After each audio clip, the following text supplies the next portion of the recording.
안녕하세요. 영화나의 책라디오에 오신 여러분 반갑습니다. 요즘 날씨가 참 종잡을 수가 없습니다. 덥고 습하거나 아니면 기습적으로 폭우가 쏟아지거나 둘 중 하나인 것 같아요. 워낙 날씨가 예측이 불가능하고 또 지역별로 편차가 심하다 보니까 도깨비 장마라는 말도 쓴다고 하더라고요. 폭염, 폭우가 워낙 길게 이어지다 보니 피해 입으시는 분들도 많아서 걱정도 됩니다. 여러분께서는 여름이라는 계절 좋아하시나요? 저는 사실 여름을 별로 좋아하지 않습니다. 더위도 많이 타고요. 땀도 많이 흘리는 편인데다가 심지어 물놀이도 안 좋아하거든요.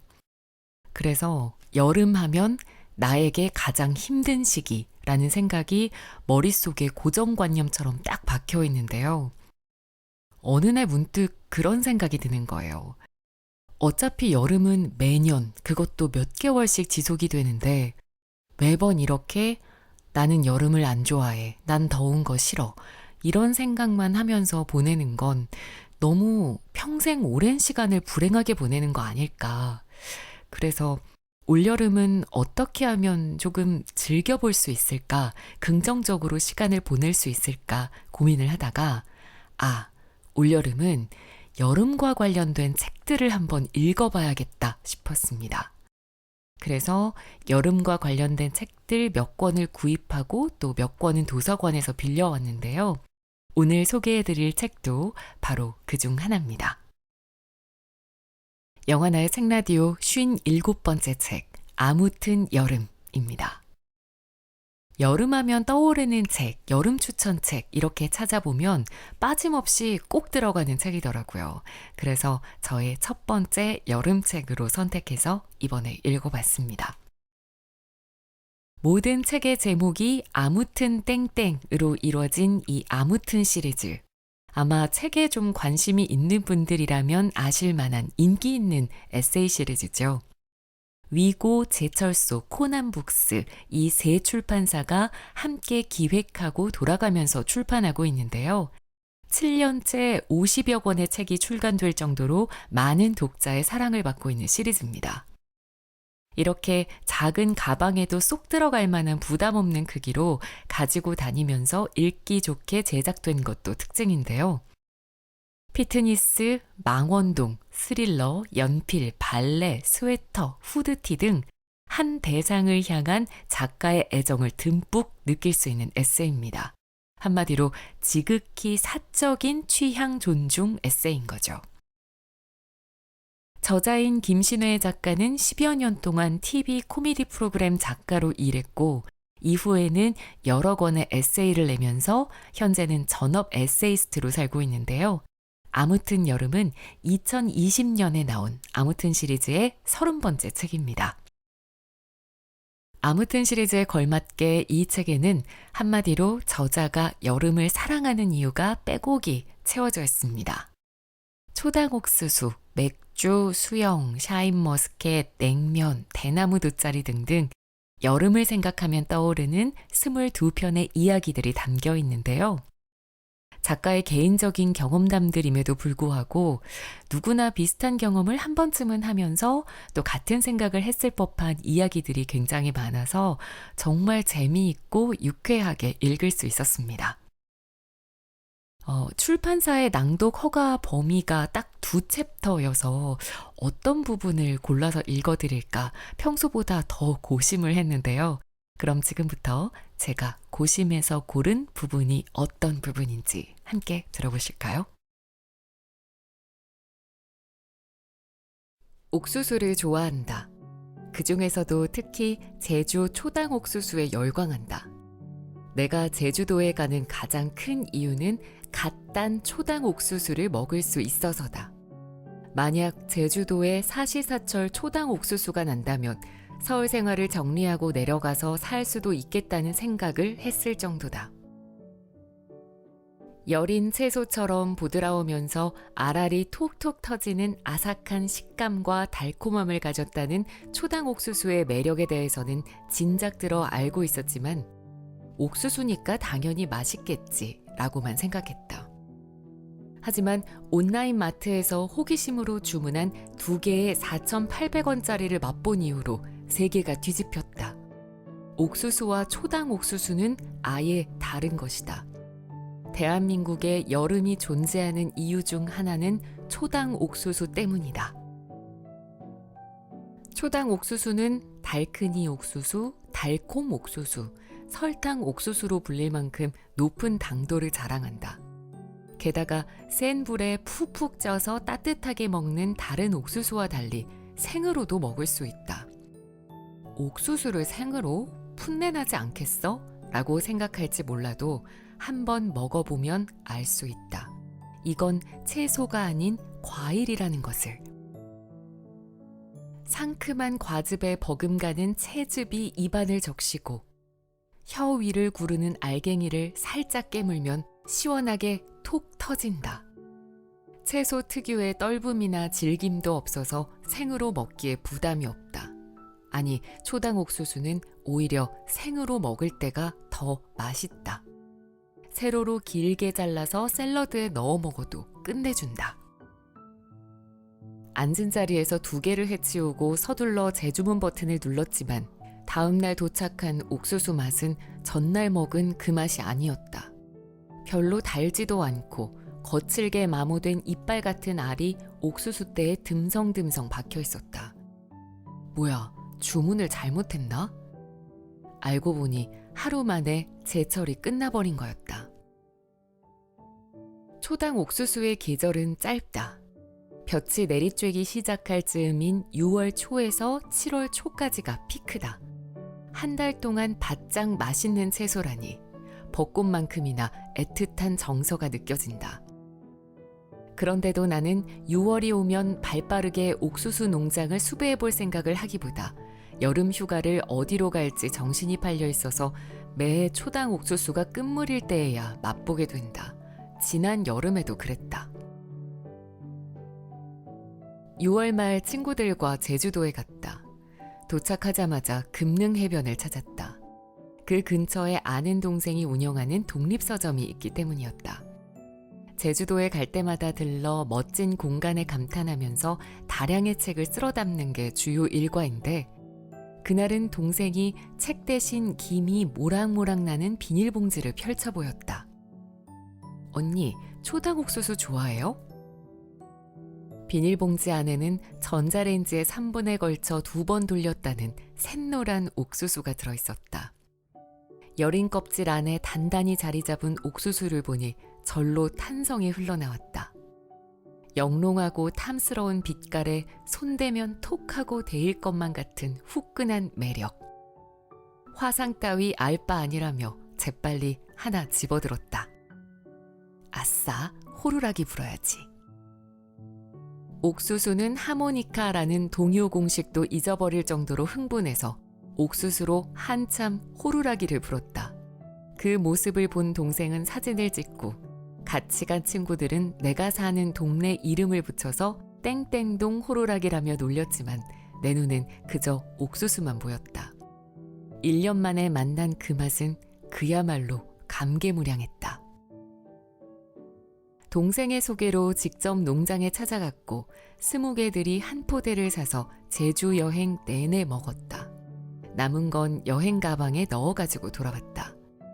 집에 도착해 짐을 풀었더니 가방에 옥수수 냄새가 진동했다. 그래서 좋았다.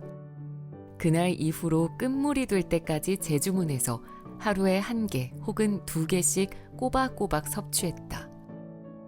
그런 나의 새로운 습관이 염려되었는지 하루는 제주도에 있는 동생이 문자를 보냈다. 언니, 많이 먹으면 속쓰리대요. 답장을 보냈다. 어쩔 수 없다. 이미 중독됐다. 알중 아니고 옥중이랄까. 여름을 좋아하면서도 여름 먹거리에는 딱히 집착하지 않고 지내왔지만 초당 옥수수를 만나고 나서는 당당하게 말할 수 있게 됐다. 초당 옥수수 때문에 여름을 기다린다고. 나에게는 이게 여름 과일이라고. 아직 그 맛을 보지 못한 지인들에게는 덧붙인다. 제주 초당 옥수수는 행복이야. 나오면 무조건 사야 돼. 일단 많이 주문하는 사람이 이기는 거야.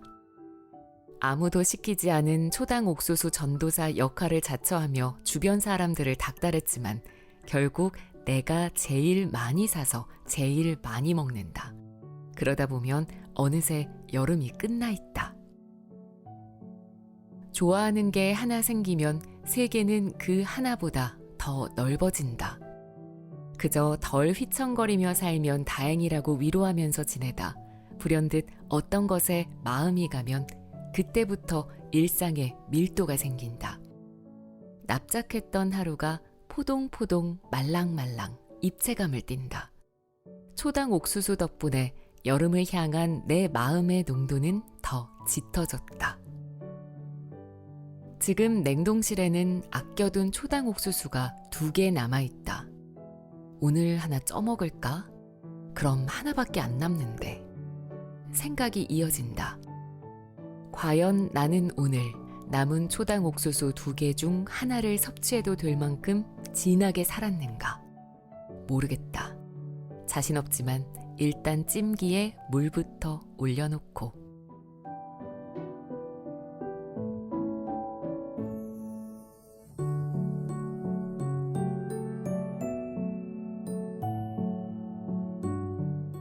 치앙마이에서 석 달을 지내다 온 적이 있다.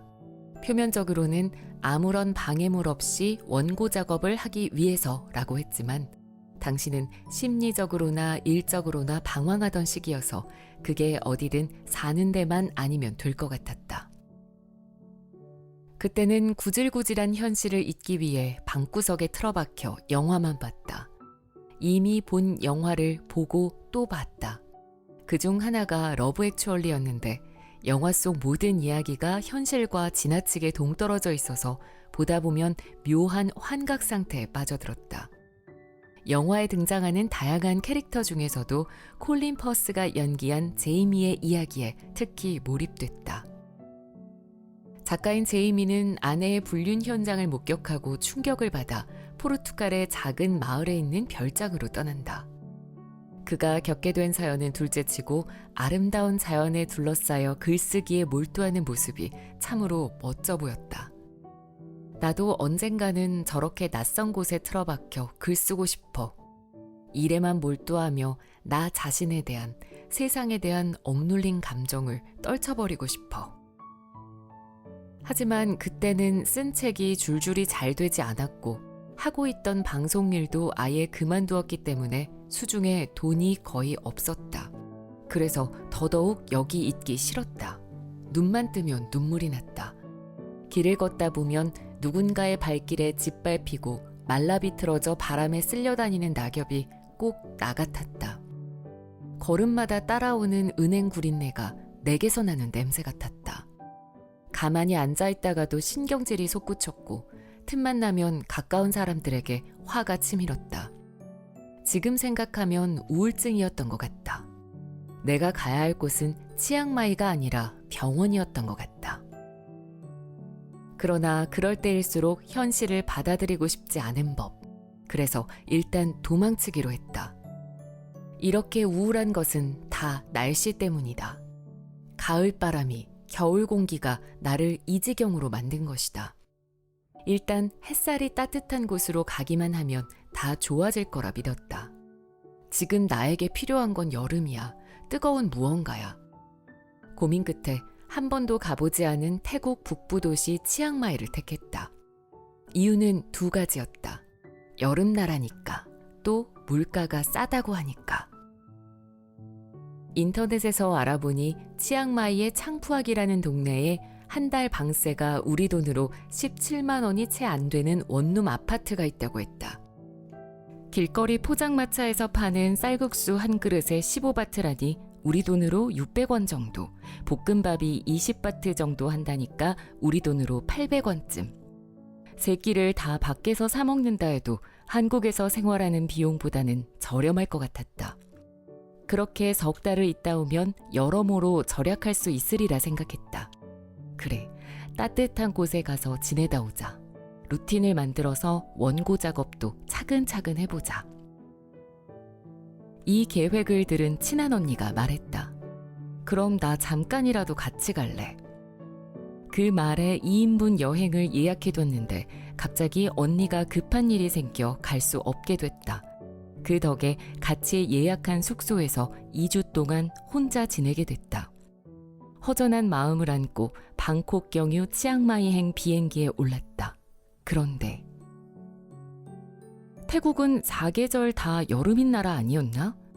때는 12월이었는데 치앙마이 공항에 도착해 숙소로 가는 길 살갗 위로 한기가 느껴졌다.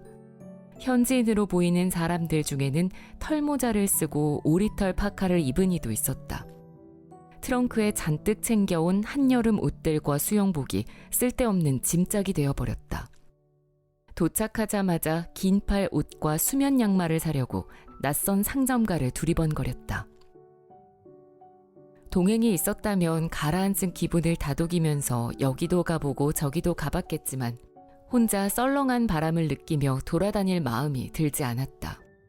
어딜 가도 추웠고 어딜 가도 잡생각만 났다. 열기를 느끼고 싶어 온 곳인데 구석구석 황량하고 싸늘하기만 했다. 관광객이 그득한 도시 한가운데에서 나 혼자 어디로 가야 할지 몰라 망연히 서 있는 느낌. 그래서 가급적 밖에 나가지 않고 숙소에만 처박혀 있었다. 그럴 때일수록 영화에서 콜린 퍼스가 그랬던 것처럼 원고 작업에 전념하면 될 텐데 내가 그렇게 성실한 사람일 리 없고 혼자 지내기에 지나치게 넓은 호텔 방벽에 기대 창밖만 바라봤다. 창문 너머로는 수영장이 내려다 보였는데 얼마나 추운지 얼씬거리는 사람 하나 없었다. 며칠 뒤 나 있을 때 치앙마이 여행을 하겠다며 또 다른 친구 2명이 오기로 했다. 반가운 마음에 공항까지 마중을 나갔고 함께 배낭 여행자다운 숙소로 거처를 옮겨 처음으로 치앙마이를 여행했다.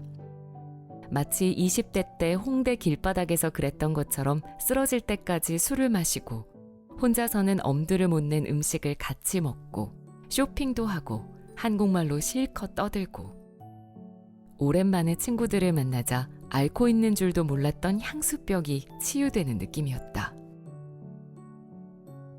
당시 내 상태가 안 좋다는 것을 알고 있던 친구 하나는 한국으로 돌아가면서 노래 하나를 들려주었다. 놀이플라이의 끝나지 않은 노래라고 했는데 가만히 듣고 있으니 점점 눈물이 차올랐다. 단지 노래 한 곡 권했을 뿐인데 갑자기 심각해진 내 얼굴 앞에서 친구는 타이르듯 말했다. 우리 가면 이거 들으면서 운동해. 친구들이 떠나자마자 헬스장에 등록했다.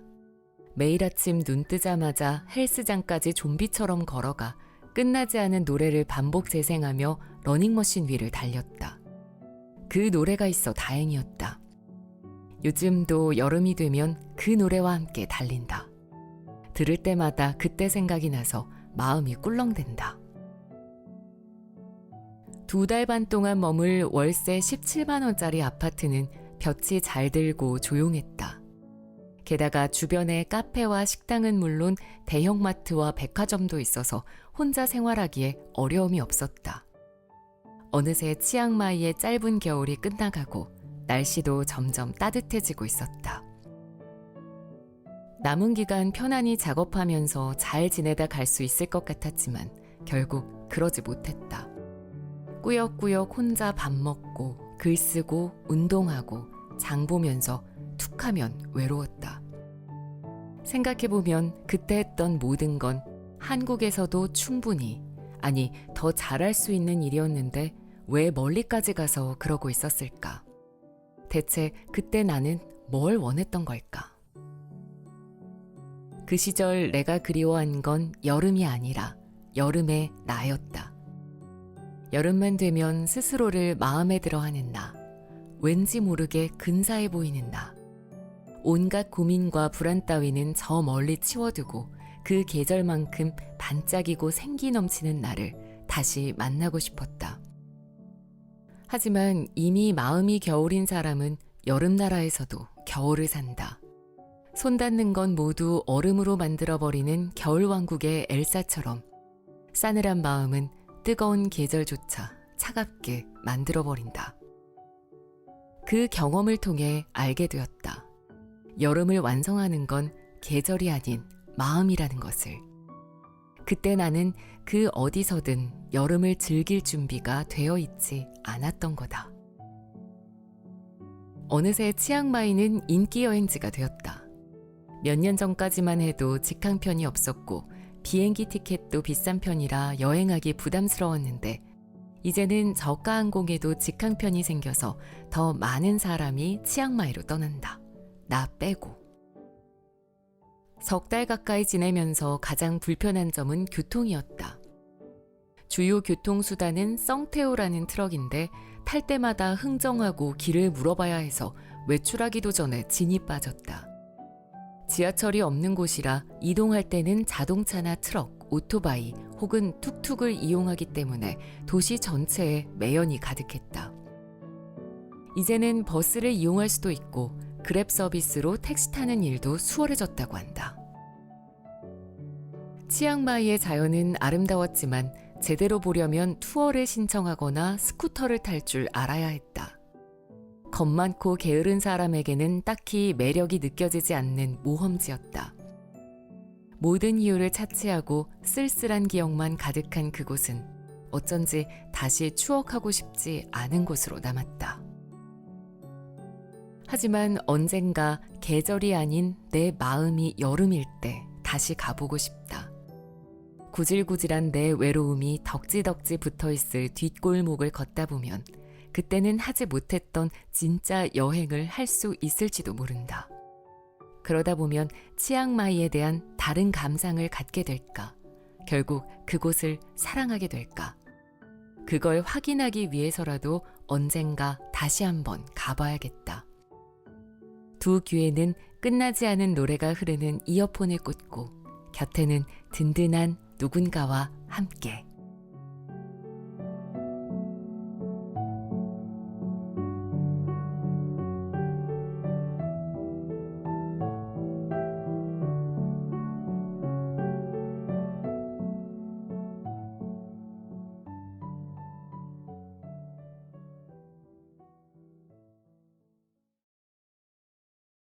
영하나의 책라디오 57번째 책 아무튼 여름이었습니다. 저자가 TV 코미디 프로그램 작가 경력도 있고 또 오랜 기간 글을 써온 분이어서 그런지 글 자체가 쉽고 재밌고요. 그래서 술술 잘 읽힙니다. 또 개인적으로 공감 가는 부분도 정말 많았어요. 저도 수영을 못하고 물놀이도 별로 안 좋아해서 이 수영을 못한다는 거에 대한 컴플렉스가 좀 있었거든요. 그런데 나 같은 사람이 또 있네 하면서 내심 너무 반가웠고요. 또 맥주랑 혼술 부분에서는 책을 읽다가 맥주가 너무 마시고 싶어져서 밤에 급하게 편의점까지 다녀왔습니다. 제가 오프닝에서 이 여름이라는 계절을 싫어하기보다는 앞으로는 조금은 즐기면서 보내고 싶은 마음에 골랐던 책이다 라고 말씀을 드렸죠. 이 책을 읽으면서 여름을 싫어하는 마음에 가려졌던 여름의 매력들이 보이더라고요. 물론 요즘은 계절에 상관없이 여행을 떠나기는 하지만 그래도 여름 하면 가장 먼저 떠오르는 단어가 휴가잖아요. 그 즐거운 여름 휴가도 여름 안에 있고 여름에만 먹을 수 있는 맛있는 과일과 제철 채소들이 있고 여름밤 무더위를 달래주는 짜릿하고 쨍한 시원한 맥주도 있고요. 그리고 저는 또 여름 노래들 모아서 드라이브 하면서 듣는 것도 좋아하거든요. 저처럼 여름을 긍정적으로 바라보고 싶은 분에게도 좋은 책이고 여름을 원래 좋아하는 분들이라면 더더욱 공감하면서 재미있게 읽으실 수 있을 겁니다. 또 책 자체도 작고 가볍기 때문에 이번에 여름 휴가 갈 때, 여행 갈 때 가지고 가서 읽기에도 좋으실 것 같아요. 이 아무튼 시리즈는 어떻게 보면 덕후들의 이야기거든요.